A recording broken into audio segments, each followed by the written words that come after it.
मित्रांनो, आता आपण कपालभाती प्राणायाम बघूया। पोट नाभिस्थान आतमध्ये खेचायचं आहे आणि श्वास बाहेर फेकायचा आहे। श्वास घ्यायचा नाही, श्वास आपोआप घेतला जाईल। हे आपलं जे पोट आहे ते आतमध्ये खेचायचं आहे, ओढून धरायचं आहे। कमीत कमी दररोज प्रत्येकाने 2 मिनिट आणि जास्तीत जास्त 5 मिनिटपर्यंत ही कृती करायची। म्हणजे 635 300 ते 350 अंकापर्यंत हळूहळू तुम्ही एक 8 दिवसानंतर करायला लागाल।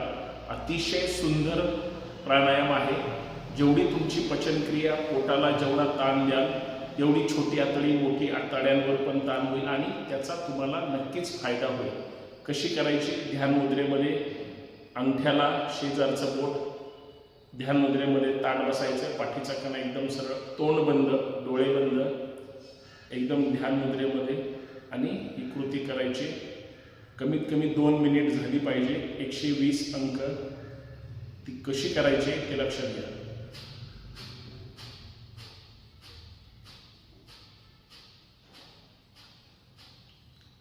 पोट आतमध्ये ओढलं जातं, नाभिस्थान आतमध्ये ओढलं जातं आणि श्वास बाहेर फेकला जातो। या पद्धतीने ही कृती करायची।